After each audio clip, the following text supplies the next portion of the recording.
Psychology of teenagers who grew up in the 1970s. There is something about people who were teenagers in the 1970s that does not quite match any generation before or since. These people move through the world with a specific confidence that younger generations struggle to understand. They can be alone without feeling lonely. They can fail without falling apart. They know who they are without needing external validation. The psychology behind this is not mysterious. It is the direct result of being a teenager in a decade that gave you extraordinary freedom and absolutely no safety net. Let's start with something that defines this generation more than anything else. The car. Not just any car. Your car. The one you bought with your own money. You're 15 and you want wheels. So you get a job. Not an internship arranged by your parents. Not a volunteer position to pad your college application. A real job. You're flipping burgers at McDonald's. You're stocking shelves at the grocery store. You're pumping gas at the Texaco station. You work after school until 9. You work all day Saturday. You work Sunday afternoons. Every single paycheck goes into a shoebox under your bed because you do not have a bank account yet.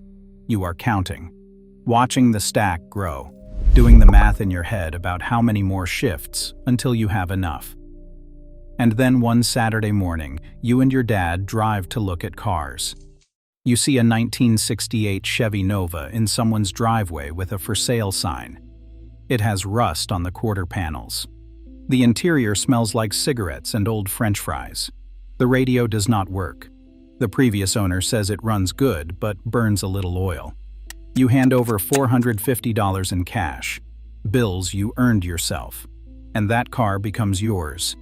Here is what that transaction did to your brain. It taught you in the most visceral way possible that you can make things happen through your own effort. That wanting something and working for it creates results. That you do not need to wait for permission, or help, or luck. You just need to work. And once you have that car, everything changes. Because now you are not dependent on your parents for transportation. You are not asking for rides. You are not negotiating for the family car. You are free. Friday night, you are cruising Main Street with your friends. Saturday, you are driving to the beach an hour away. Sunday, you are parked at the Overlook with your girlfriend watching the sunset. Your parents tell you to be home by midnight. That is the only rule. What you do between now and midnight is entirely up to you. No GPS tracking your every move. No Find My Friends showing your location. No text messages asking where you are. Just freedom. Real, absolute, unsupervised freedom. And this freedom teaches you something crucial. You learn to navigate the world on your own terms. You learn to make decisions without consulting anyone. You learn to assess situations, gauge risks, choose paths. You become the author of your own experience. And this builds a kind of confidence that cannot be taught. It has to be earned through experience. Now, let's talk about work. Real work. You're 16 and you've got a job at the pizza place. You show up at 4 when school lets out. You work until 10. Your manager is 23 and has no interest in whether you're having a good experience. He cares whether you can handle a Friday night rush, whether you can work the register when it's backed up, whether you'll show up on time, whether you'll do the job without complaining. This isn't gentle. This isn't supportive. This is adult expectations applied to a teenager, and you either rise to meet them or you get fired. There's no parent calling to explain why you need special accommodation. No one questioning whether the workload is fair. You're getting paid. You do the work. That's the transaction. And this creates something psychologists now call occupational self-efficacy. The belief that you can handle work environments, navigate workplace dynamics, and meet adult standards. But for you, it wasn't a psychological concept. It was just Tuesday. You learned to deal with difficult customers without losing your composure. You learned to work with people you didn't like. You learned to take criticism from managers who didn't care about your feelings.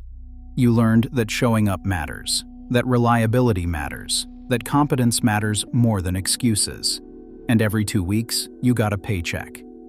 Physical proof that your effort had value, that you could exchange your time and labor for money, that you didn't need anyone to support you. You could support yourself. Let's talk about Friday nights when you had no plans. Your best friend is busy, your girlfriend is grounded, your other friends are all doing family stuff. It's 7 o'clock and you're alone with the entire night stretching ahead. And here's what you do. You get in your car and you just drive. No destination, no plan. You put a tape in the cassette player and you drive through neighborhoods you've never seen. You stop at a diner and order coffee and fries. You sit there for an hour reading the newspaper someone left behind. You drive to the park and sit on the hood of your car watching the stars.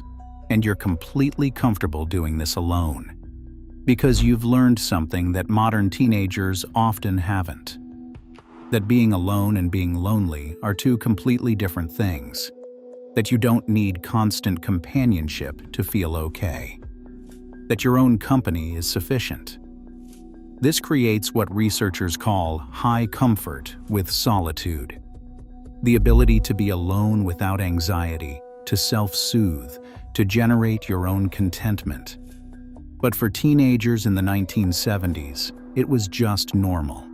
You spent a lot of time alone, and you learned to be okay with it. You learned that you didn't need external validation to feel like you existed, that you could think your own thoughts, have your own experiences, be your own person without an audience. Now, let's talk about dating. The actual mechanics of dating. You like someone. You want to ask them out. Here is what you have to do. You have to call their house on the family phone. This means anyone in their family might answer. Their mom, their dad, their annoying younger brother. You dial the number. Your palms are sweating. Your heart is racing. The phone rings. A male voice answers. Hello? And you have to speak to an adult about wanting to talk to his daughter. Hi, Mr. Henderson. This is Dave. Is Sarah home? And then you wait while he decides whether to hand over the phone. Sometimes he interrogates you. Who are you? How do you know Sarah? What do you want? You have to answer respectfully while your heart pounds in your throat. If you make it past the gatekeeper, you get to talk to her. But you cannot talk long because the whole family shares one phone line, and you know her father is probably listening on the extension. So you ask her out. She says yes. Now comes the hard part. You have to show up at her house at exactly the time you said. You have to park on the street, walk to the front door, and ring the doorbell, not honk from the driveway. That is what losers do. You ring the bell. Her father answers. You shake his hand. You make small talk. You tell him what time you will have her home. He sizes you up, decides whether to trust you. And then finally, she comes down the stairs and you can leave. This entire process is high-stakes social navigation.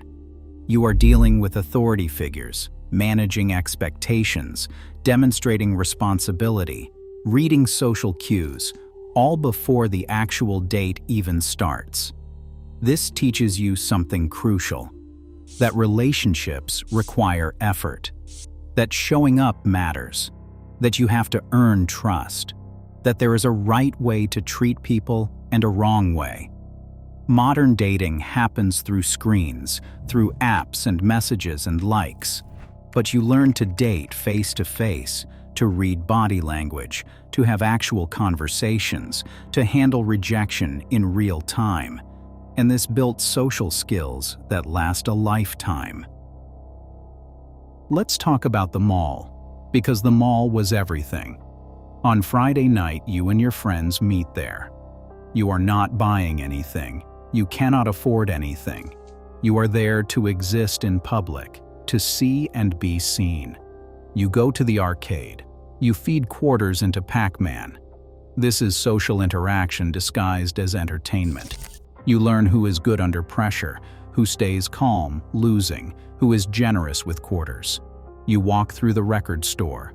You put on headphones and listen to songs you will never buy. You stop at the food court.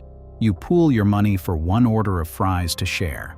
You sit there for 2 hours making them last. This is how you learn to exist in groups, how to read the room, how to know when to talk and when to listen.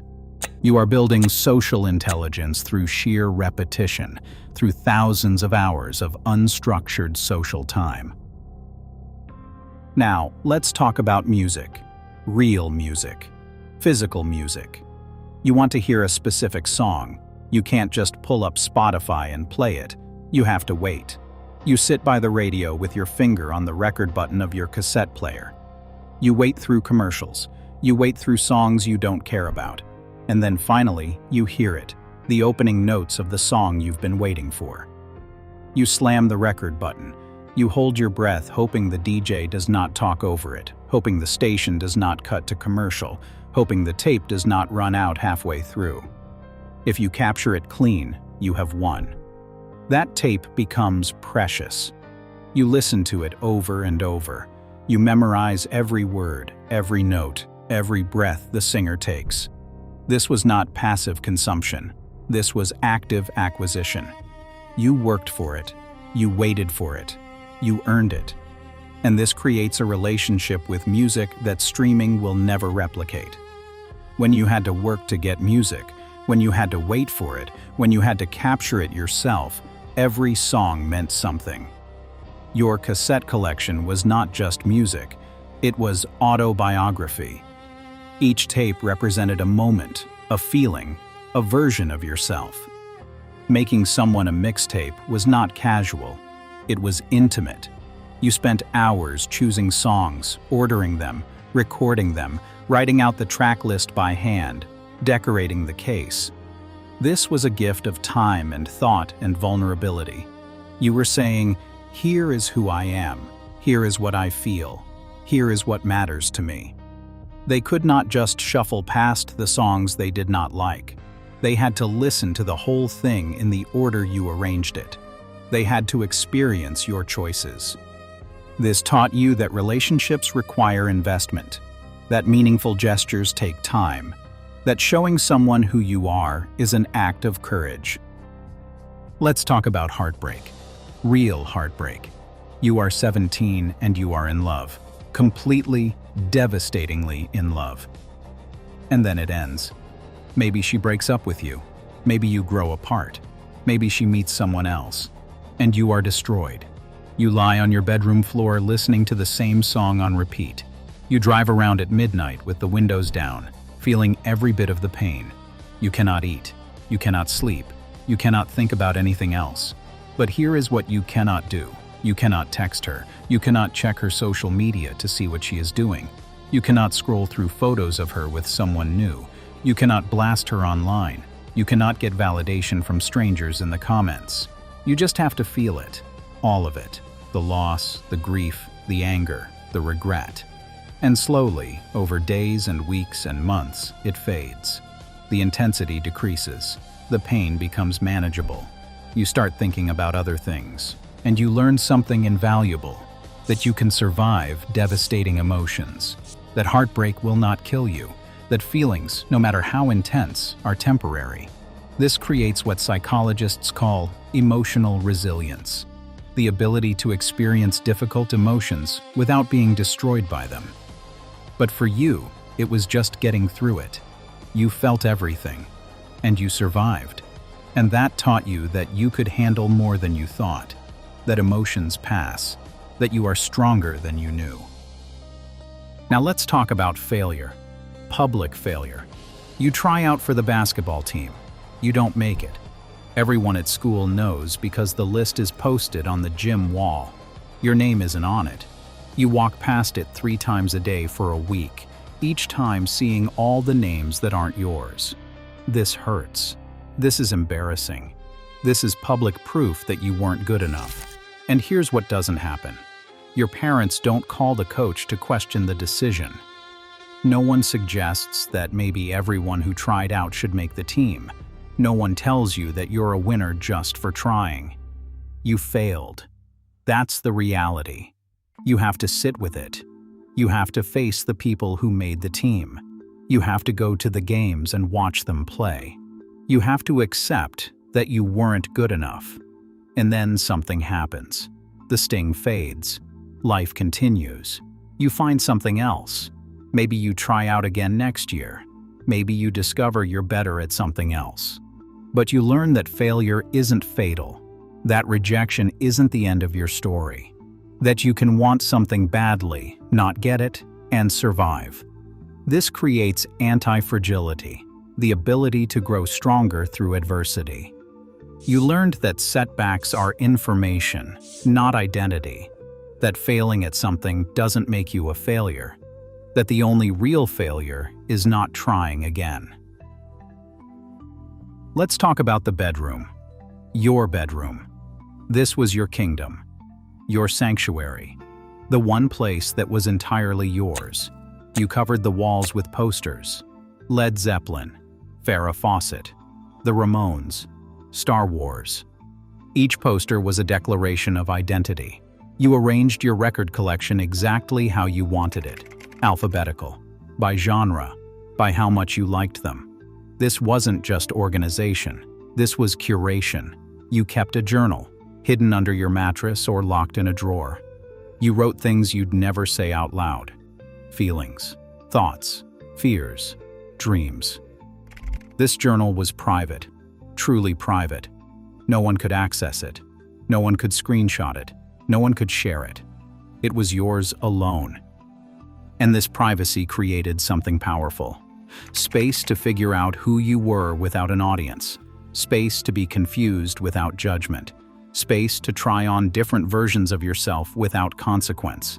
You spent hours alone in that room, thinking, reading, listening to music, just existing. And you learned that you didn't need constant input to know who you were, that your thoughts had value even if no one else heard them, that you could be your own company. This created a solid core sense of self. These are people who know who they are, independent of what others think, who don't need validation to feel real, who can sit with their own thoughts without anxiety, because they spent their teenage years doing exactly that. Now, let's talk about Saturday mornings. You wake up at 10. No alarm. Your parents are already up. You come downstairs. Your mom asks what you're doing today. You say you don't know. She says, okay. That's it. No schedule, no plans, no organized activities, just empty time. You make breakfast. You watch cartoons. Then the cartoons end. The programming switches to sports or news. And you're faced with a choice. Stay inside with nothing to do, or go find something to do. So you call your friend. You ride your bike to their house. You knock on the door. They're still sleeping. You ride to the next friend's house. They're busy. You ride to the park, see if anyone's there. Nobody is. So you ride around. You explore. You find a construction site and poke around. You find a creek and follow it. You find nothing, and that's okay. You're just existing in the world. Unsupervised, unscheduled, free. This unstructured time teaches you something crucial. That boredom is okay. That you don't need constant entertainment. That you can generate your own experiences. That the world is interesting if you pay attention. This created adults who can handle downtime without anxiety, who don't need constant stimulation, who can be present without distraction. Here is what all of this created. People who were teenagers in the 1970s learned independence through experience. They learned competence through responsibility. They learned confidence through freedom. They learned resilience through failure. They learned emotional regulation through processing feelings without shortcuts. They learned face-to-face social skills through direct interaction. They learned delayed gratification through waiting for things they wanted.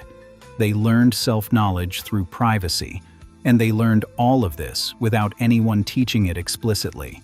It was the natural consequence of being a teenager in a decade that gave you freedom and expected you to handle it. These people are not special because they are smarter or better or tougher.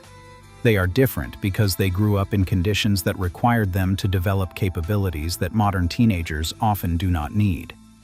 When you have GPS, you do not learn navigation. When you have instant communication, you do not learn patience. When you have constant supervision, you do not learn independence. When you have social media validation, you do not learn self-knowledge. The 1970s teenagers did not have any of that. So they learned the hard skills, the old skills, the skills that build character rather than comfort. And now, decades later, they carry something increasingly rare: an unshakable sense of self, the ability to be alone without being lonely, the confidence to handle whatever comes, the resilience to fail and try again, the social intelligence to read any room, the emotional regulation to feel everything and survive it. They are living proof that maybe the best thing you can give teenagers is not more support, more structure, more supervision. Maybe it is less. Maybe it is space. Maybe it is freedom. Maybe it is the opportunity to figure things out themselves, make their own mistakes, earn their own achievements, build their own identity without constant input. The 1970s teenagers learned who they were by being left alone to discover it. And that discovery created people who know exactly who they are and do not need anyone else to tell them.